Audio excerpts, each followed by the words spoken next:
Okay, hello, welcome everyone. We will be starting in a couple of minutes, just giving people time to log in. Please let me know whether sound is okay and whether you can see us okay. And say hello and let us know where you're joining from.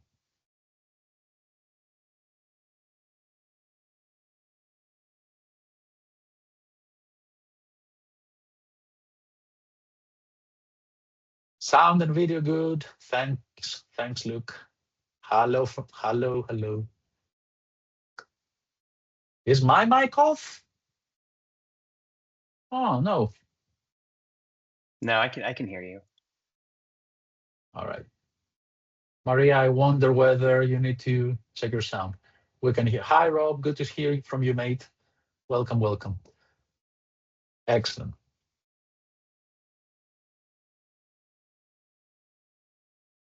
Welcome, everybody.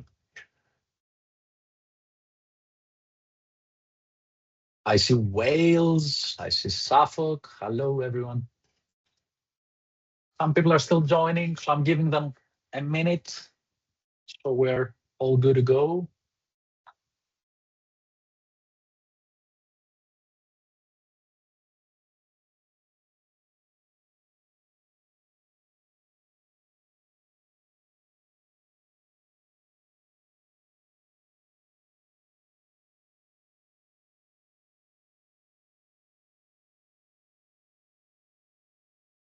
I see London. I see Cornwall. All right.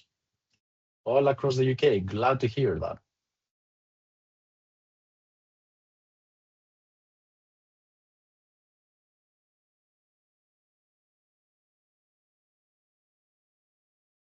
Okay, so let me quickly introduce myself. For those of you that do not know me, I'm Thanos Vostamis.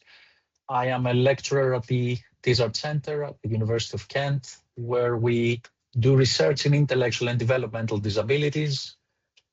And as part of our work, we offer a master's in applied behavior analysis and positive behavior support that allows our students to pursue certifications with the UK Society, the International Behavioral Analysis Organization, BCB, and so on and so forth. At this day and age, we have too many now. We used to have one, and now I can't keep track of them anymore.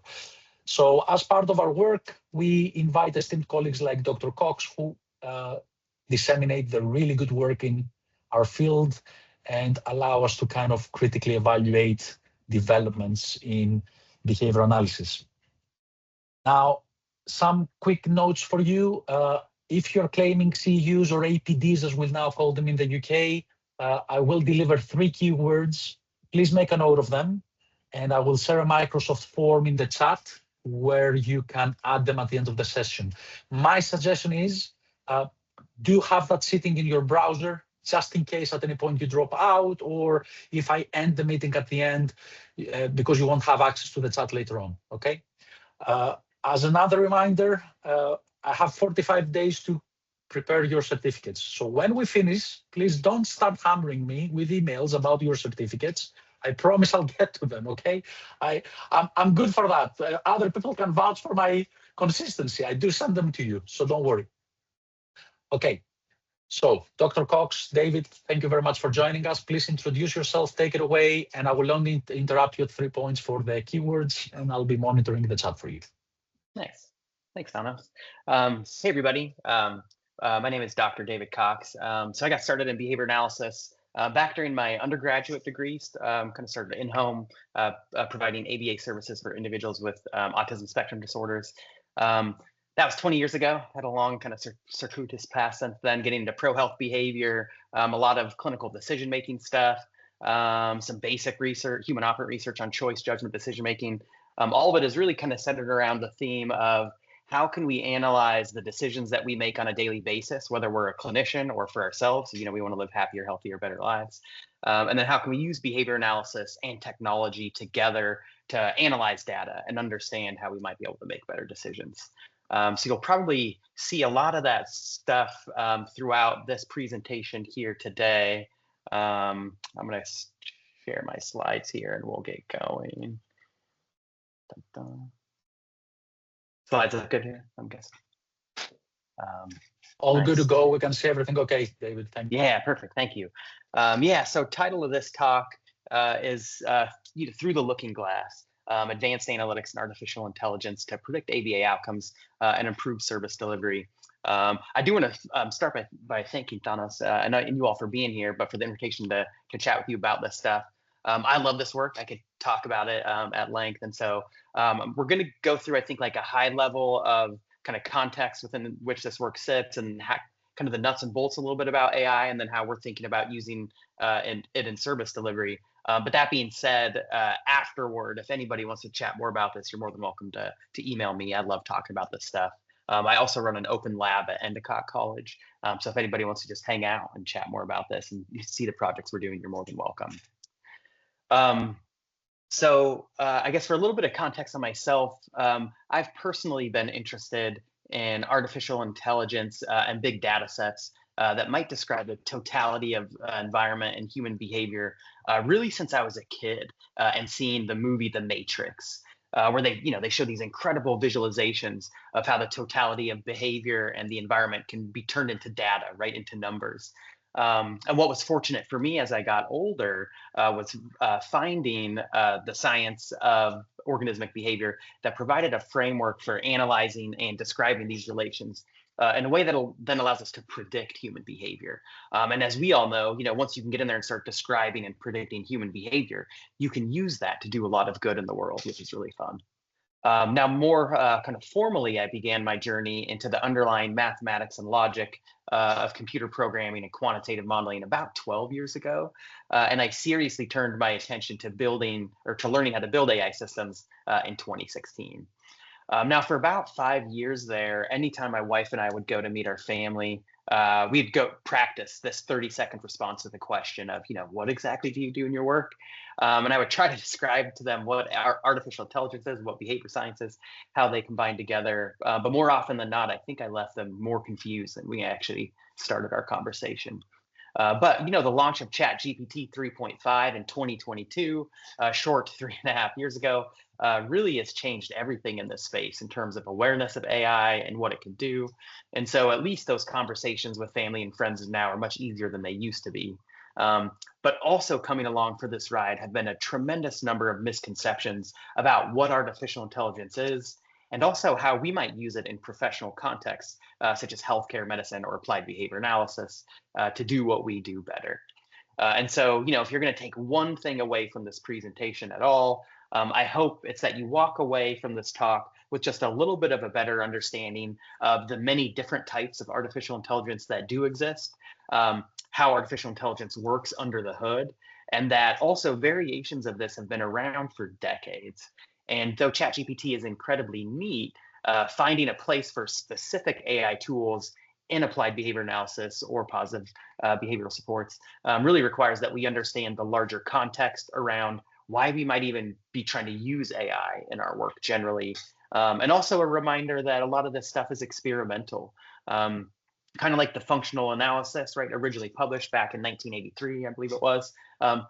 We're still publishing on ways that we can improve functional analyses and that area of our science. And artificial intelligence, we're only 2-3 years into this technology, and it's continuously advancing at a breathtaking pace. So a lot of this is experimental, but there's, I think, a certain amount of possibilities when we use it.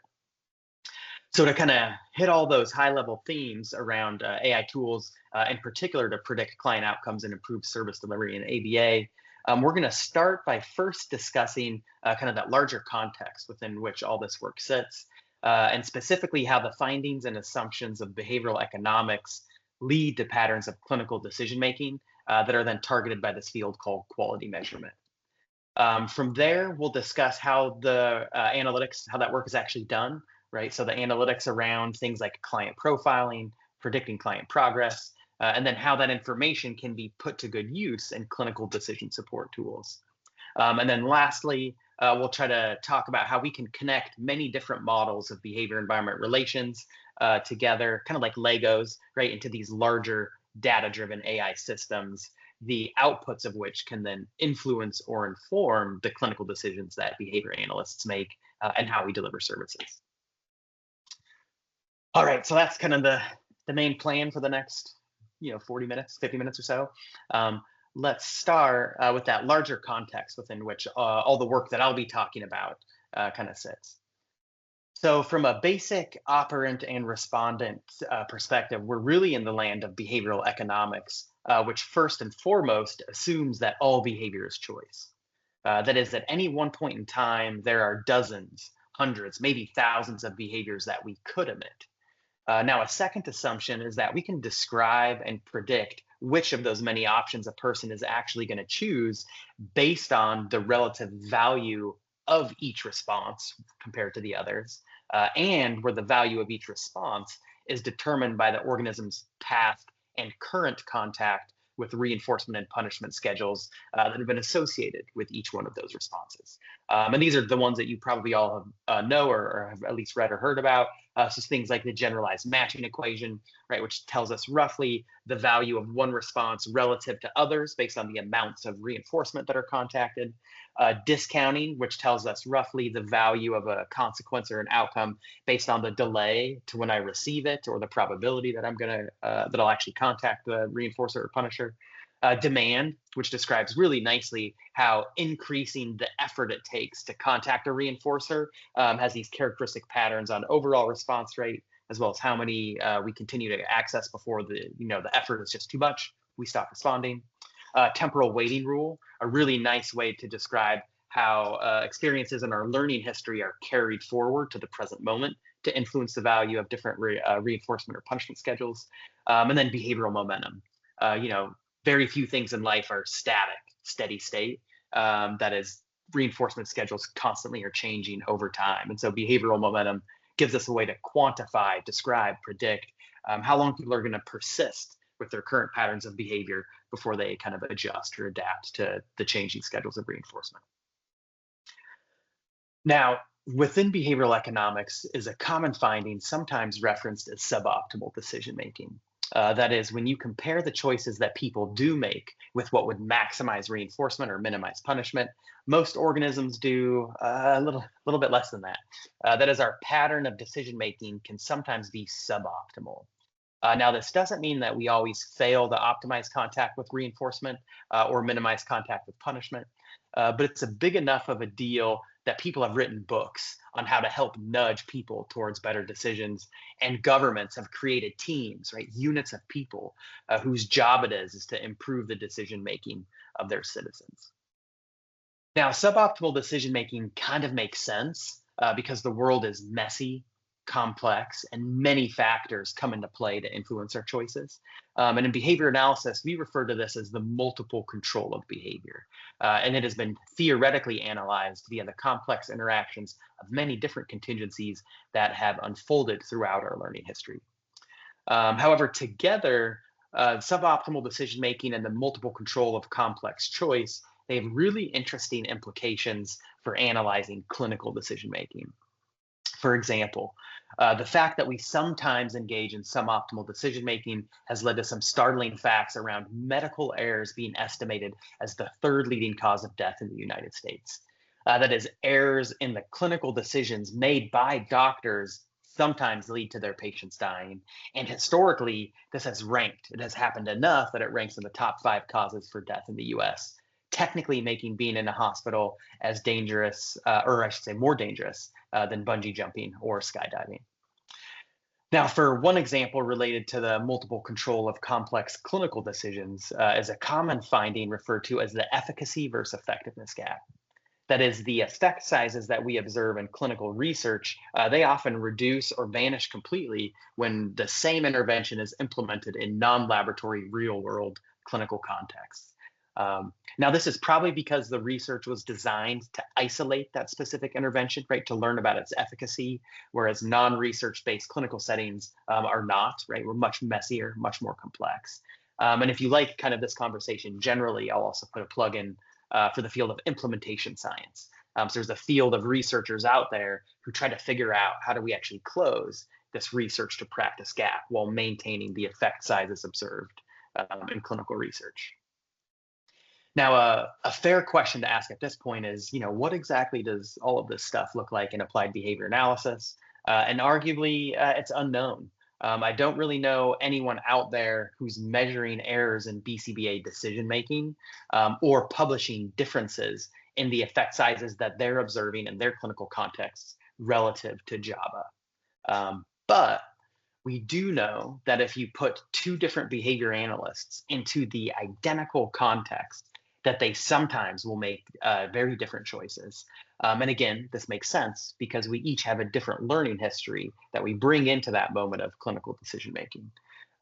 But it's also unlikely that all variations of those decisions lead to optimal client outcomes. That is, some of those decisions are likely to be errors. Now, fortunately, none of this is new.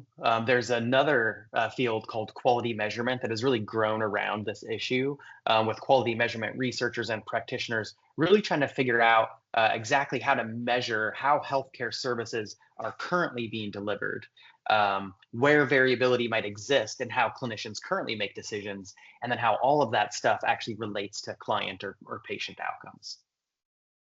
Now, at the core of quality measurement is the definition of the value of a healthcare service that someone actually receives. And quality measurement initiatives often first just try to understand what is the value of services as they are currently being delivered. So for example, something that is incredibly expensive and provides very little benefit to the client or patient would be considered to have low value. And something that costs pennies but saves lives would be considered to have high value.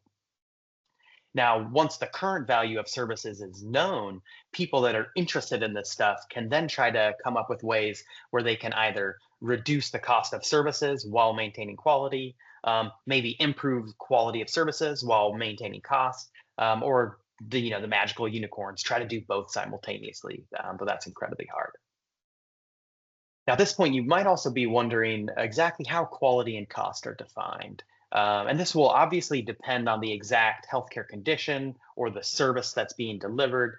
But these measures typically fall into things like client outcome measures, which is some kind of change in health status related to the condition for which they're being treated, or perhaps a measure of the behaviors that we actually engage in as a clinician or a provider. Right? So these would be process measures, or perhaps a measure of the larger organizational structures that impact a clinician's ability to implement a process, which then have a known influence to client outcomes, right? So these are these structure measures. Now, cost measures are straightforward in principle to define, but sometimes can be incredibly difficult to actually calculate because what they involve is counting up the number of specific resources that are required to actually deliver care for some kind of particular condition. And we should be able to put a dollar amount to every single one of those things. So we can get kind of a sum of total cost. Now, as a next step, once one or more measures are defined and data is collected, what people often then want to do is start comparing how different methods of treatment delivery or different ways of delivering the exact same treatment can either improve quality or reduce cost. And when this topic of comparison comes in, a very fair concern from a lot of clinicians is that not all clients are equal. That is, all else being equal, some clients are easier to treat and perhaps have lower costs and better outcomes. And all things equal, some clients might be more difficult to treat and have higher costs and a potential lower ceiling of maximal treatment effects. So a third critical component is controlling for those client differences so that scores on any quality or cost measure can be compared in as fair of a way as possible. Now, there's many ways to do this, and we're going to talk about 3 later in the presentation. But the point here is that the field of quality measurement is focused on measuring client outcomes, clinical processes, and organizational structures relative to cost, all while controlling for differences in client profiles so that we as researchers and providers can better understand where what we do as clinicians can be improved so that clients receive optimal treatment.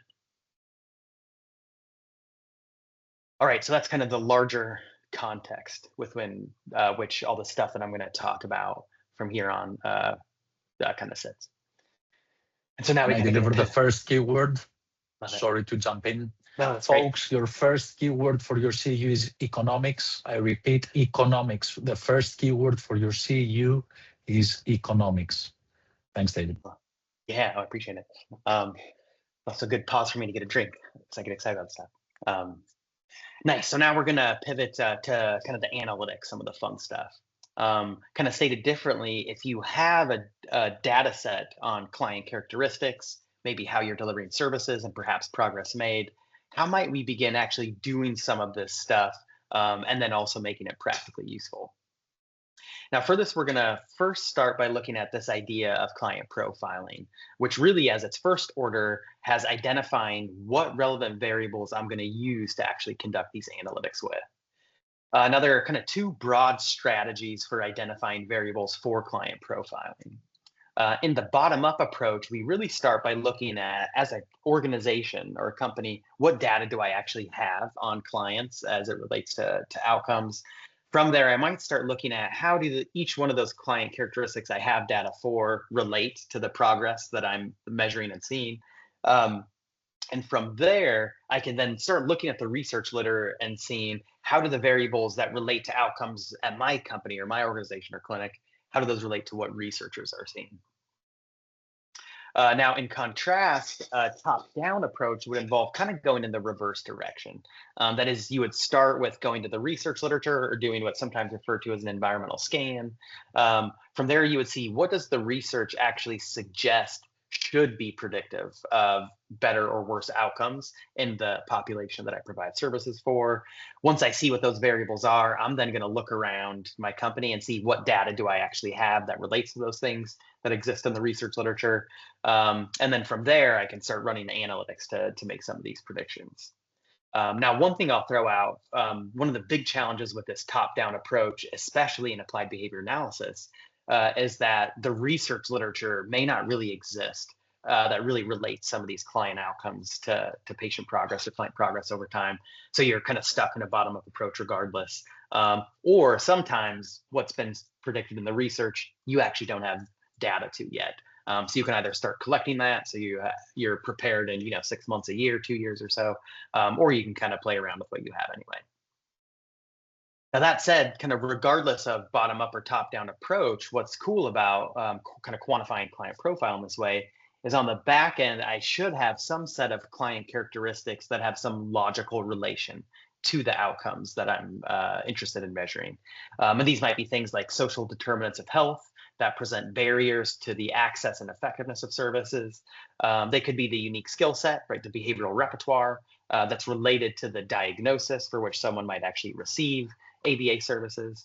They could be medical comorbidities, or they might be the differences between a client's observed skill set and what we might expect as being functionally necessary given their chronological age. That is some kind of developmental measure. Now, once collected, one way we can then analyze quality and cost measures while controlling for client profile is via stratification. So stratification means that we simply plot our quality measure as a function of whatever client characteristics we're analyzing. And so in this instance, maybe we're looking at some kind of change in assessment score from baseline to 6 months post receipt of services.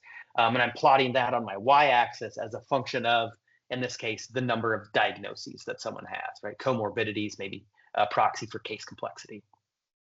Now, in this incredibly fake example, if we were to do this, we could see that, as a company, we would tend to make less progress between assessments as the number of diagnoses for our clients go up.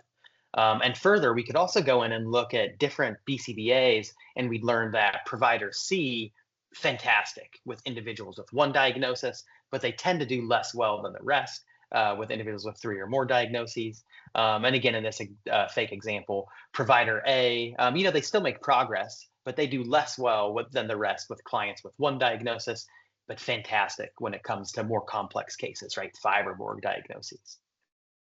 Now, as you can see here, what's nice with this stratification approach is that it's incredibly simple to do. And it's also really easy to understand how the client characteristic I'm looking at relates to my outcome measure. And we also only have to make assumptions around what client characteristics I actually want to analyze. But I don't have to make any assumptions about how these characteristics actually influence outcomes. Now, the drawbacks of these analyses are that the complexity of a stratification approach can get out of hand pretty quickly, especially if I have a lot of variables that I'm trying to stratify across. And you also might start to miss important interactions among the variables if I only look at each one in isolation. So for example, in this study, my colleague Jake Sosine and I, we were looking at the median minutes between trial delivery and therapeutic sessions, right? So roughly your rate of learning opportunities as a process measure. And we are analyzing that relative to a handful of different client characteristics, right? Things like age, gender, number of diagnoses, total number of programs, which might be suggestive of some kind of overall excesses or deficits or something like that. And what you can probably all see when you look at this is though the, go down here, yeah, there we go, nice. Though the overall range across these, it kind of technically fluctuates across the different variables. If you look at the middle of these distributions, it's pretty much flat across all of this stuff, suggesting that by and large, there's no real difference here. And again, I'll show you an example later in the presentation, but by looking at each one of these in isolation, we're actually missing some really interesting interactions among these variables. Now, kind of related to this, the complexity of the analysis and the potential to miss those interactions becomes compounded when, especially as an ABA, we're still in kind of this bottom-up approach. So there could be dozens or hundreds of variables that I want to try to look at to understand a person's unique situation, circumstances, and clinical profile. So because of this complexity, a slightly more complex method to quantifying client profiles is called risk adjustment. So risk adjustment has the benefits that it is the most broadly used method in the quality measurement literature. And so there are a lot of resources that exist to support you if you want to try to do this stuff. And it also allows you to account for many different variables at once if you need it to. Now, some of the drawbacks, at least for ABA, are the statistical skills needed to conduct a risk adjustment analysis well. Often the relative risk of one or more variables needs to be known to whoever's building the model from the published research literature. And also, in a few instances, this process of risk adjustment generally has been found to actually create bias in a data set where none exists. Now, we'll talk about exactly how modeling works here in a bit. But what's really nice about this modeling approach is that on the back end, you end up with a precise quantitative understanding of exactly how important each one of those variables you tested is for predicting client outcomes or whatever quality measure you're considering or analyzing. Now, a final approach to control for client outcomes involves this idea of unsupervised machine learning and the idea of client clustering. Now, unlike risk adjustment, where I have to make assumptions about exactly how all of those variables are going to come together to predict performance on a quality measure, that is, I have to actually specify this is the mathematical equation relating those things to client outcomes. Unsupervised machine learning is nice because it uses a data-based kind of bottom-up approach to develop client profiles. So for example, let's say we have this data set that relates client progress to their age at intake. And we know, for example, that there are 4 types of clients that I'm trying to identify. Unsupervised machine learning allows us to use an algorithm to systematically learn which individuals in this larger population are most similar to each other compared to the rest. And then what's cool is on the back end, I could go in and I could examine each one of those client clusters or client groups to figure out what relations among all the data that I've passed to it that this algorithm is picking up on to say, here's why these clients are most similar. Now, in this example, we only had 2 variables, so it really wasn't too tricky. We probably could have done this by hand. But again, expanding this approach to dozens or hundreds of variables, much more challenging to do manually. But these are the exact situations that artificial intelligence-based techniques were designed to handle well. So for example, worked with one of my past affiliations, we were interested in identifying how 39,000 individuals with an autism spectrum disorder diagnosis might group together across 50 different client variables spanning ASD-related assessment scores, medical comorbidities, social determinants of health, and clinically relevant behavioral repertoire. And what you're seeing there on the right as we zoom in is each one of those markers is a single client from that database. And when we use these algorithms, right, these clustering techniques, we get the output that you see in that GIF that I'm kind of rotating and playing around with. That is, there are distinct groupings of clients they're all very similar to each other, again, across those 50 different variables that we analyzed. So kind of like before, I can go in and figure out what do these groupings actually look like. And just like above, on the back end, I can go in and start to look and see how do those different clusters differ from each other across those characteristics. So for example, with the data set I just showed you, cluster 10 in yellow here, these tend to be individuals that have lower goals mastered per year. They tend to be a little bit older. They have more diagnoses and be on more medications. And so if I know proactively that someone entering my services has this kind of a profile, what I can do is then go see, who in my clinic tends to have really good outcomes with these kinds of individuals, so I can match that client with the BCBA, again, to try to maximize their opportunity for success with our services. Now, this is just one use case and using one approach called agglomerative hierarchical clustering out of many different algorithms that all do the same thing. That is, they allow me to pass a data set into the algorithm, and on the back end, I can identify groups of clients who are most similar to each other based on that data that I passed it. And again, on the back end, just like with stratification technically, I can do things like examine how my performance on a specific quality measure differs across clients with similar or different profiles, which in turn can then allow you to start improving clinical decisions you make, such as like caseload assignment, or maybe identifying areas of weakness as a company where we could need some further staff training. Now, this approach I have a relevant question for this, David. Oh, yeah. Someone is asking, what is meant by individuals being similar? Is this profiling and cluster focused? Yes, yeah, absolutely. So by similar, and you can kind of see it in the image here. So you can imagine, technically, I've collapsed this down to 3 dimensions so we can see it visually. But what I did was I had 50 different variables, clinical variables around each individual, stuff like different diagnoses that they have, medical comorbidities, maybe social determinants of health, assessment scores from like intake, all that kind of stuff. So all that information I have to understand this person's unique clinical situation. What I can do then, if I have this data set, is I can go in and I can say, what other individuals, let's say, one client comes in and they're in this like purple group here. Of all the other individuals in my company, or that I provide services for, who else is most like that individual across all 50 of those characteristics? That's the idea behind being similar or different. And clustering algorithms allow us to, in that very complex case, it'd be hard to look at 50 dimensions and kind of figure this out. So clustering allows us to figure out that overall similarity, or that distance, if you will, between the two. Is that useful? Real, thank you. Yeah, oh, absolutely.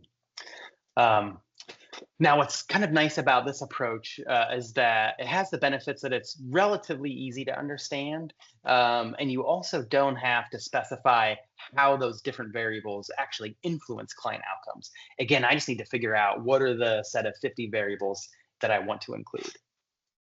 Now, some of the drawbacks to this kind of artificial intelligence-based approach, one is the kind of statistical and computational skill set that's needed to conduct machine learning and AI-related modeling. And then further, kind of like we already started to allude to a little bit, those cluster groupings may not always be straightforward to interpret, because essentially what we're doing is collapsing, 50 dimensions in that use case down to like 3 or 4 or 2 or something like that. So it's sometimes it's unclear what the algorithm exactly is picking up on, but it still gives us a nice output. All right.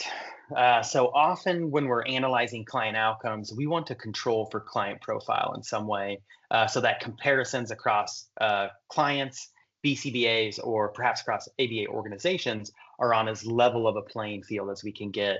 And we walk through 3 common approaches to do that in stratification, risk adjustment, or using artificial intelligence kind of data-driven clustering techniques.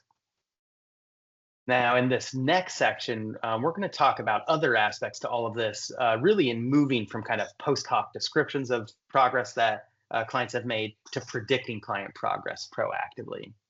Now, to talk about this, we first need to start with this idea of modeling and how we derive the weight for a variable. So for example, let's say we have the equation that you see here on the screen, 2x equals 10. And I want to know, what value of x is going to help balance that equation.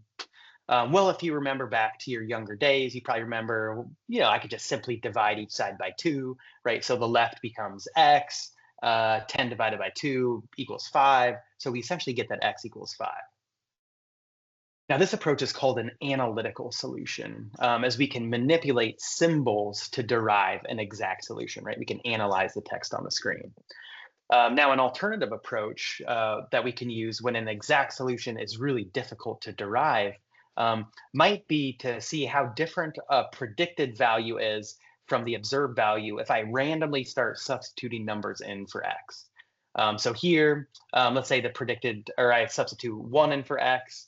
The predicted value would be 2, right? 2 times 1 is 2. And that predicted value of 2 differs from the actual value of 10 by about 8, right? 10 minus 2 is 8.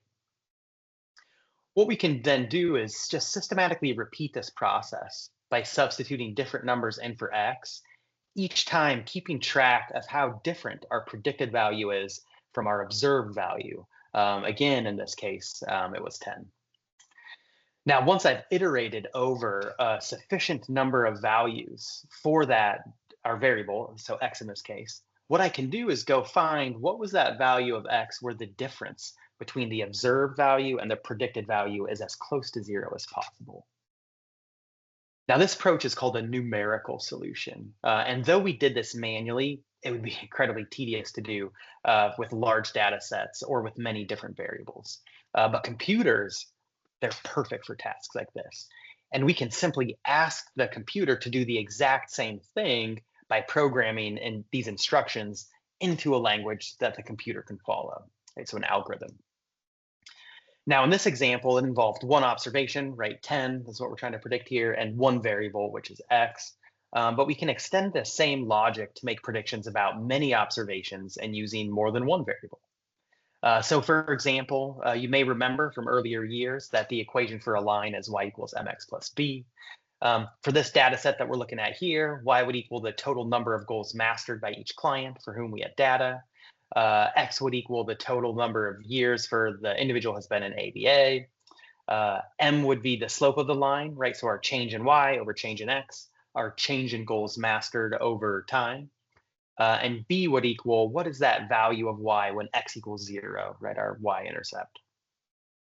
Now, just like before, we can start by simply guessing a random number for that slope and y-intercept, say a slope of 0, right, and a y-intercept of 120. And we can then see how far off all of our predicted values are from the actual observed value that we measured.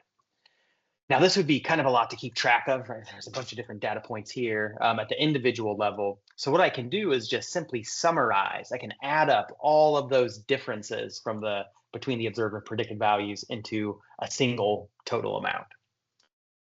And then, just like before, we can adjust the value of our slope and y-intercept, again, keeping track of how far off our predicted values are from our observations, right? Rinse and repeat across a range of values for these two free parameters. And again, we go until we reach some kind of stopping point wherein the difference between the actual measurements we made and what our model is predicting is as small as possible. And again, because this would be incredibly tedious to do manually, we can simply ask a computer to do this for us, right?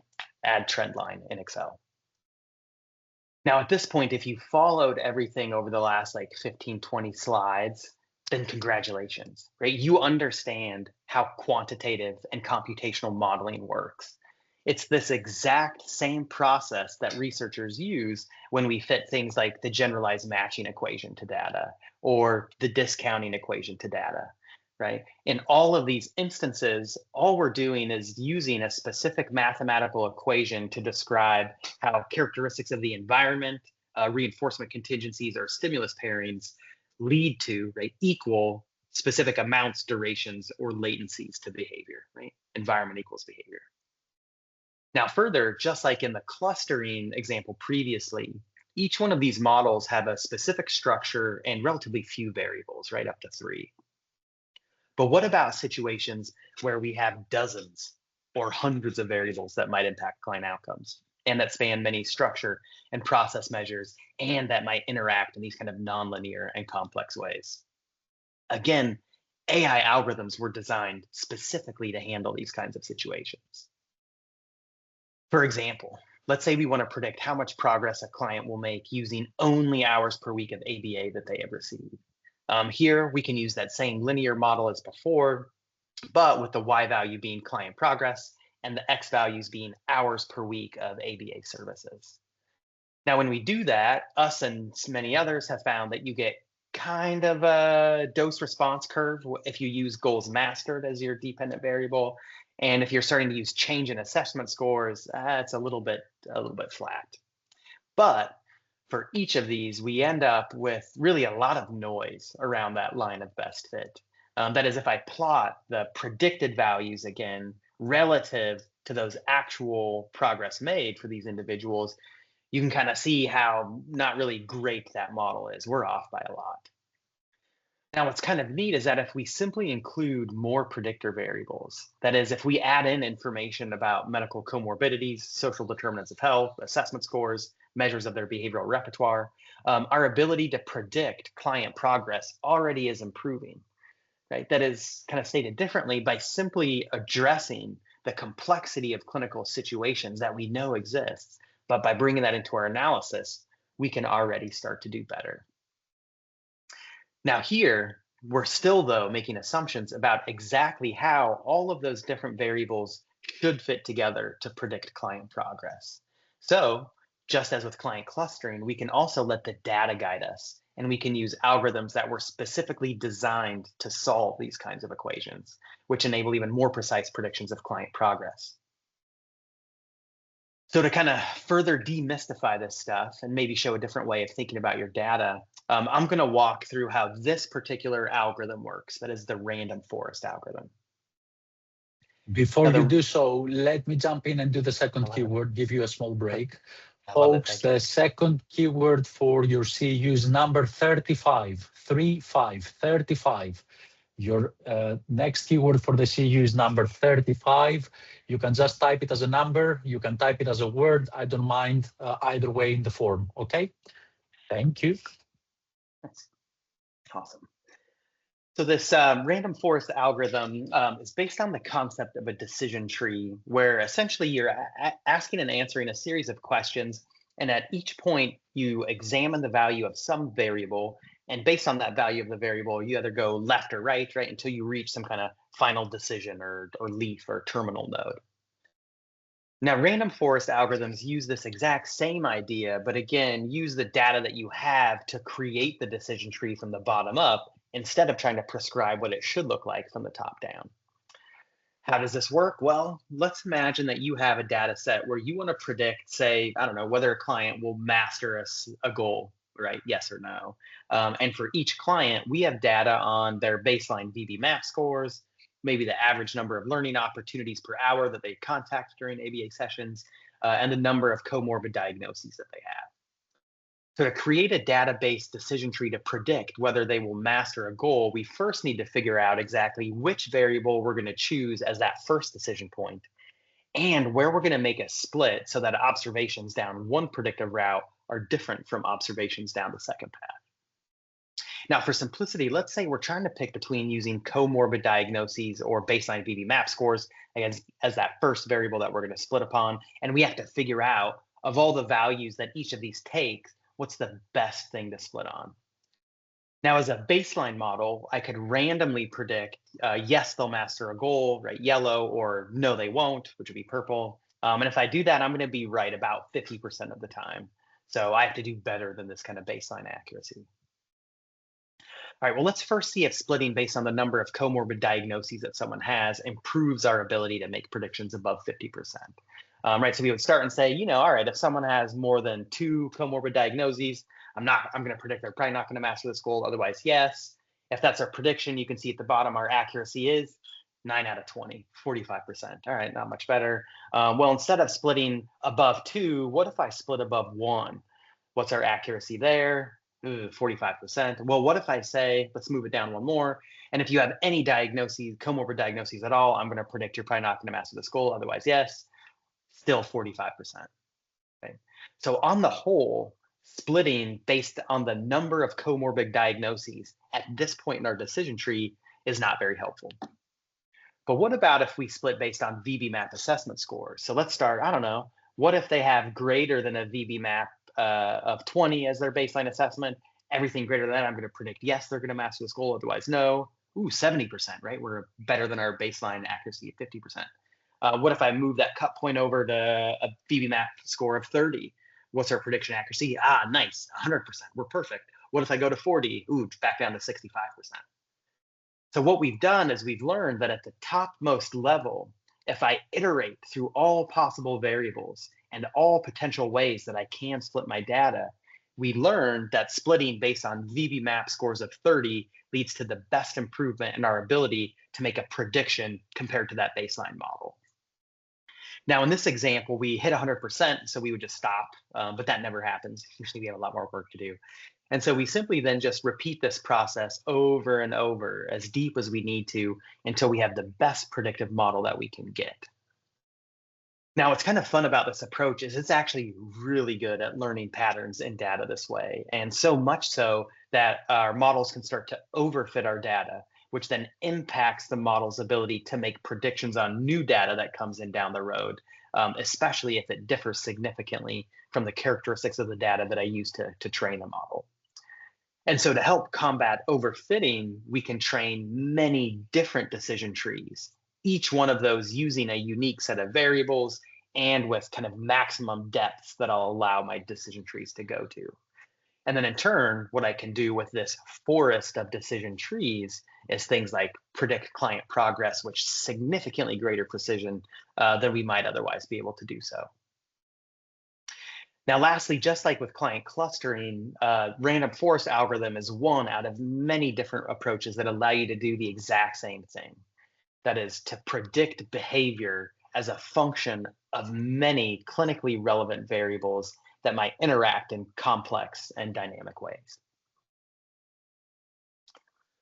All right, so by now I hope you have an intuitive feel for how we build models, how we identify the weight or the importance of different variables in our model, and how that process relates to modeling and behavior analysis, whether it's the generalized matching equation or using AI to predict client progress. Now, I obviously find this stuff incredibly fascinating, but going back to the original context in which all this work sits, this stuff really becomes practically useful if we can use it to actually help behavior analysts make better decisions throughout the entirety of that client journey.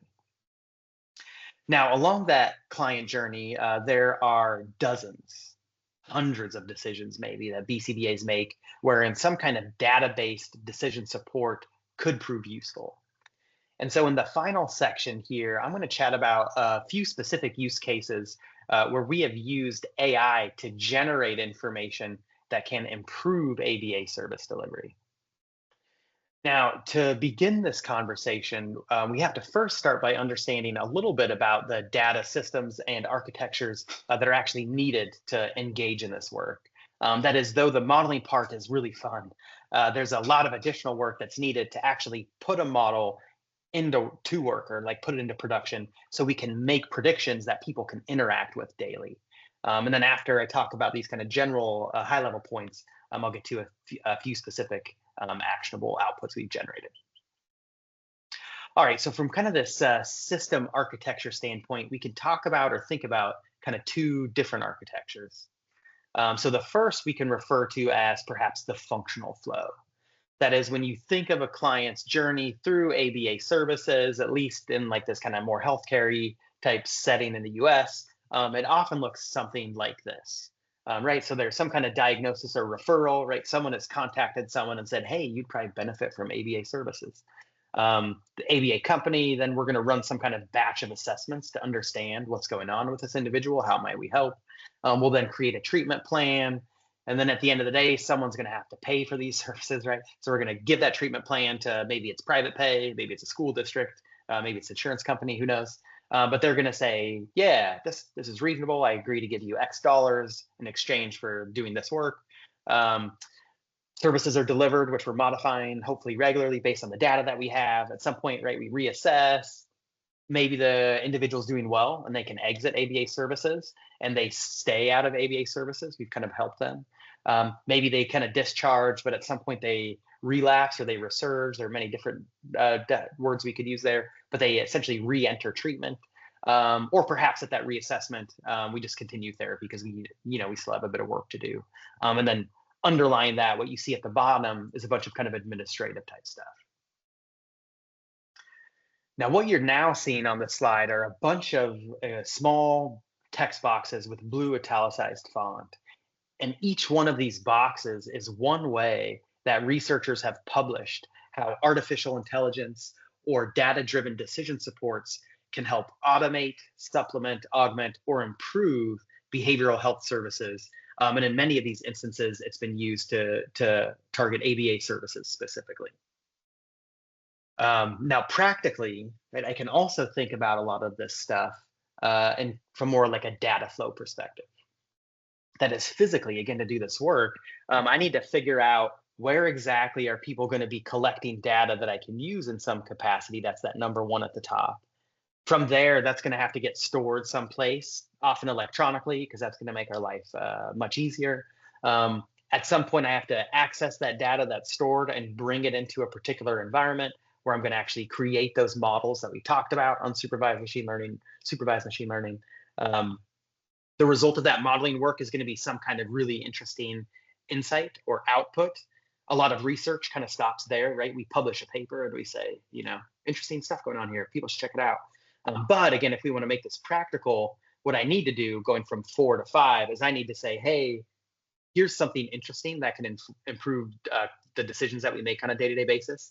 Let's get that back somehow into people's everyday workflow, often via technology. So that way they can interact with it, change what they do as they're providing services, which then changes the data that we collect, right? We can kind of loop around this flywheel indefinitely. And again, for any one decision process that I'm going to try to play around with these advanced analytics or AI for, I would need this kind of total data flow for each one of those individual processes. Now, some people kind of see this and they think like, oh my goodness, that's overwhelming, how much work. But I see this and I just see a tremendous amount of opportunity for us as a field to start figuring out how we can use data to better improve these decisions and then also start connecting these at kind of a higher level. Now, at this point, it's been a little abstract. So to make it a little bit more tangible, I'm going to discuss a few specific instances here of some of the things that I've built over the past few years. And specifically, we'll look at building models to determine the hours of ABA that someone might need, how we might flag as early as possible people that are at risk of not making progress, and then also how we can use information from ABA sessions to improve what people are doing when they actually deliver services. All right, so for recommending hours of ABA needed, from a data standpoint, we really had to start by, in this instance, looking at the database that we had available to us, because very little research had been published on taking a kind of a data-driven approach to this decision. Now, you can check out that article that you see on the screen, and if you can't access it, just send me an email. I'm happy to share it with you. But broadly, what you can kind of see we've done is we've pulled in a bunch of information about the client's diagnoses, demographics, their clinical presentation of social and behavioral excesses and deficits, medical and behavioral health comorbidities, developmental domains in need of behavioral interventions, social determinants of health, and some barriers to or potential barriers to progress and treatment. Now, we used a variety of approaches to actually generate this information and the set of variables. For sake of time, I'm going to kind of skip through that here today. Again, feel free to reach out and email me. But the basic idea, again, was that we really had to take a bottom-up approach because nothing really exists in the literature to kind of guide us. Now, once we had these data, right, it's important to note one of those is that in the historical data set was the amount of therapy that individuals had actually received per week over time, which allowed us to build what we're going to build here. Now, from this kind of data flow perspective, this is kind of, again, what it looked like. Hopefully, this is all starting to look a little bit familiar, right? So we had a data warehouse. People had collected this and stored it in this big database. We were then kind of like Excel spreadsheets, right? I had to go out and get each one of those bits of information, bring them together into a single clean data set that I could use for analysis. We then did the exact two algorithms that we talked about previously. So we used unsupervised machine learning to figure out which group is each individual most similar to, or how do individuals kind of group together based on similarity in their profiles. And then within each one of those groups, independently, we would create this model where we could predict overall progress based on all the characteristics that we had, including hours per week of therapy. Now, to actually use this to make a decision, we had to, again, put this back into a tech system where people could use the kind of traditional information that they collect at intake to first pass to our unsupervised machine learning model to figure out, of all the groups of kids in the database, who is this individual most like? And once we knew the cluster that they were most similar to, again, we could use the model that was pre-built for that specific group of clients to start making predictions, again, using all information we had about them, and then systematically just swapping out hours of ABA from 1 to 40. And as we did this, we would get this prediction of overall progress over time in this kind of traditional dose response curve fashion. But again, what's nice is that it was based on over 40,000 individuals with a diagnosis of ASD who had received ABA therapy. Now, for sake of completeness, because some people are curious what this looks like, I just show this slide where I have a bunch of additional returns where each dose response curve technically could be independent, again, based on the client's profile that they're presenting with and what we would predict their progress over time, and with the recommended kind of where it would cap out, ranging anywhere between 5 to 40 different hours. Now, in addition to using this AI system to support kind of initial decisions about how many hours of ABA you might request, once you have this information, it also allows you to get feedback to the supervising BCBA or the caregivers as to whether the amount of ABA they're receiving is good, maybe less than ideal, but likely having little impact, or perhaps significantly impeding their progress. And I'm going to skip through this next section here for sake of time. But we also started using this to give feedback to BCBAs, right? So based on the predicted progress for your client over time, where are you actually at compared to predicted? So we would know who's doing better than expected and who might need some feedback, which again, just reiterating here that all of this is incredibly experimental. None of this should be viewed as kind of like the truth of what should be happening. But as a BCBA, if I have 10, 15 clients on my caseload and I can only see 6 this week to supervise or whatnot, I might be able to use this information to understand how best to allocate my time. Now, a second example that we're playing around with, especially at Mosaic, is trying to predict at-risk clients, essentially those that are predicted to not make progress on some norm-referenced assessments throughout a 6-month authorization, so we can get them the kinds of supports that they need to hopefully change that trajectory. Now, for this kind of a system to work, you first need to figure out what exactly your North Star is going to be, right? What are the outcome measures that I'm going to try to predict and model based on the characteristics that we're looking at? And so for what I'm going to show you today, that article talks about what we use and why we use it. You're all more than welcome to check it out. But similar to before, first main step here is, again, I have to make sure I'm collecting all of these outcomes measures on a regular cadence. Also for the Mosaic company, we had to make sure that there were eyes on these outcome measures generally, so people that could make these clinical decisions could understand roughly how our clients progressing at the company level. Now, though all of these data look pretty nice as a whole in terms of the company level, all of us know as behavior analysts that getting down to that individual level could tell a different story, right? So we tend to see a lot of variability. It's not kind of just that clean point average. And relatedly, even within one individual, there may be stretches of time, kind of like you see on the screen here, where across my authorization windows, anything that's green means I made improvement on, in this instance, BBMAP barrier score. Anything that red means that I actually technically got worse. And so any one client, it's not just going to be smooth sailing, right? They're going to kind of go up and down. So what we're trying to do is say, all right, between any two of those time points, can I predict, are you going to be green or red? So this is kind of the task at hand. This is the overarching model. Hopefully this will be published here this summer. You can all, if you want to dig into it more deeply. But then basically what we wanted to do is see do different characteristics first of hours of ABA received allow us to predict progress on these assessment scores. What this graph is highlighting here is that often in terms of this dosage conversation, it's referred to as like total hours per an authorization that someone's received. But what this graph highlights is it's rarely that clean, right? It kind of goes up and down. There's a lot of dynamics, a lot of complexity. So rather than talking about a dose of ABA as just total hours, we can actually extract out a bunch of information where we're looking at, the minimum hours received in a week, maximum hours, what's the trend line, right? What's the overall variability, kind of so on and so forth. And again, what's kind of nice is that every kid has different kind of complex dynamics, different changes in how they've contacted ABA. And so at the individual level, we can go in and extract out all of that information.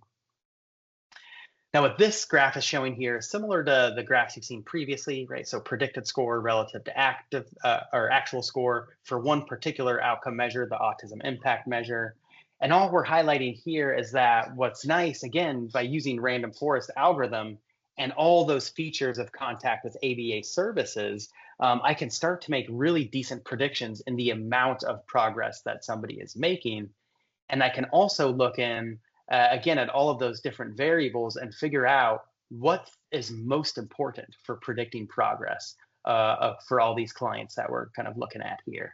And so I can start to understand, right, if there are knobs that I'm going to tweak, what's the most important thing? This is, just highlighting again, this is for the autism impact measure. And Mosaic has 4 outcome assessments. So this is essentially same exact data for the Vineland adaptive behavior scales. Same idea for vital skills assessment, which is an assessment that Mosaic created, or same for BBMAP barriers here. So again, in all of these instances, we're able to start making predictions on progress on these assessments using this kind of complex dynamics of their contact with ABA services.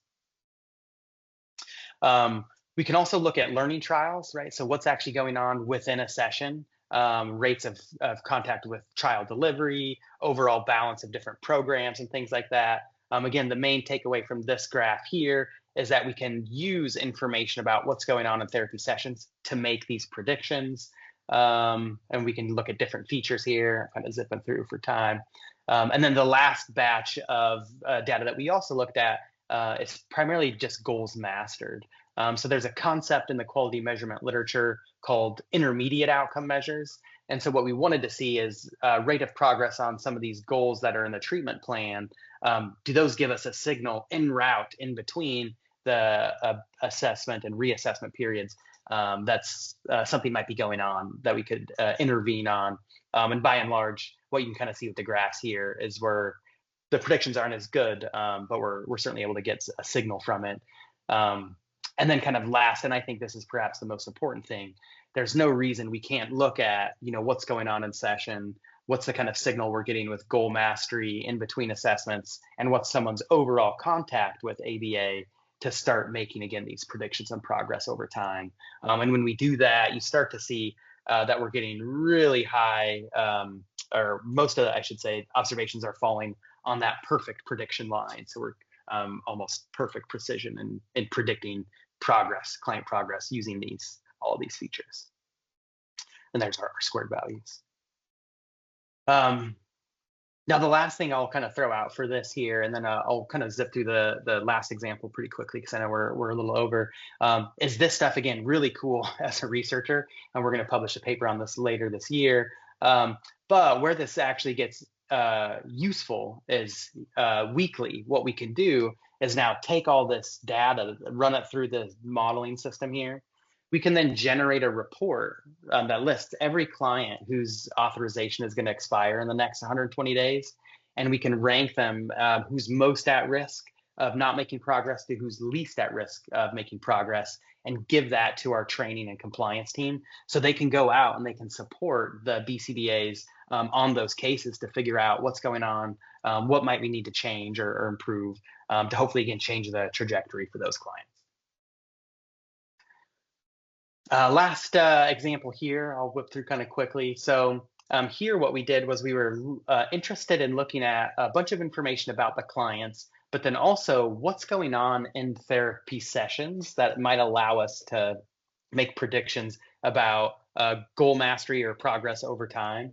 And what you're kind of seeing on this screen here is I have that example output at the bottom, essentially just showing, again, using random forests, a very simple AI algorithm, we can make pretty good predictions there. And when we do that, we can come back and see what are those variables most useful for making those predictions. Now, I want to take a quick second here to highlight what's really important about all of this is to remember that what we're modeling are these kind of complex nonlinear relations in our data set. And what I mean by that is that in that graph on the plot or top, it's called SHAP plot. So each row is a different variable that we know is important for predicting progress based on kind of what you're doing in a session. But for each kid, different values of that variable might be more or less predictive of progress, right? So for example, here, a red value means high trials per minute. And if we're going to the right of 0 over here, that means that your mastery rate increases, right? To the left of 0, it decreases. So for two different kids, one, a really high trial rate has a really positive impact on the progress they make. Whereas for this one over here, a really high trial rate actually has a negative impact on the progress they make. And similarly, right, for some kids, a really low trial rate has a positive impact on the progress they make. And for others, a really low trial rate has a negative impact. All of this to say, again, by using artificial intelligence and understanding these complex kind of nonlinear interactions, we can go in and start thinking about these things kind of like knobs or dials that allows us for each individual to go in and say, you know, based on trials per minute, you know, what is the optimal number for you during your session? Again, if we're trying to maximize your overall learning and progress over time. And that's just one example, right? We have the other variables in there. Again, we'll have a paper coming out on this. You can dig in more deeply. But it allows us, again, using AI to start recommending some of this session structure. All right, I know we're 7 minutes over, so I'm just gonna kind of click back to this main thing here, and I'm just gonna walk us through kind of a quick recap of everything that we went through here today. So again, when we start to talk about clinical decision-making and the value of care delivered, the basic applied and implementation science literature suggests that we may not always make optimal decisions generally, and the complexity of non-laboratory clinical settings may lead to intervention effects that are less than what we observe in well-controlled research settings. And so together, these suggest that there might be an opportunity to measure and evaluate the clinical decisions we make to improve outcomes for the clients we serve. Now, doing so requires that we have the data and the analytical prowess to actually make sense of the many complex variables that might be relevant, and to put the information and insights back into some kind of technology that can deliver useful prompts and feedback to help people actually make better decisions. Again, fortunately, advanced analytics and AI are not magic. They simply extend the mathematical logic that we already know and love in behavior analysis just to larger data sets and more complex sets of variables. And so practically speaking, that means we can use the incredibly vast amount of data that we collect throughout the delivery of ABA services to really start taking a data-based approach to analyzing how the many choices we make and the many characteristics of service delivery can be brought together to begin understanding how we can improve how we provide services and in a manner that's uniquely tailored to every individual client that we serve. And again, artificial intelligence was built for this kind of work. Though generating GIFs and memes using large language models certainly is fun, behavior analysts that are willing to learn a little bit about the math and computation and data engineering that's required to do this stuff, I think they're uniquely positioned to analyze these large-scale data sets on behavior-environment relations and learn some really, really important stuff. With that, again, thank you all for the invitation to present and for showing up today. Apologies about running over a little bit, but I'm happy to hang back for a few minutes if people have additional questions here. All right, thank you very much, David. Folks, the last keyword is matrix, because I think he's been giving us a journey through the matrix here. I feel like I'm in red pill mode. I don't know about you. So matrix is the last keyword, and here is again the link for the CEU form. I have a couple of questions that I would like to quickly ask. What someone says, what ethical guidelines were considered when using AI? Yeah. So the shortest answer here is that a colleague of mine, Adrian Jennings, and we published a paper in Behavior Analysis and Practice called Starting the Conversations Around the Ethical Use of AI in ABA. From there, what we did was take kind of ethics as behavior analysts have talked about it, and there's a whole field of data ethics and AI ethics, and we just kind of smash those together to talk about how they combine.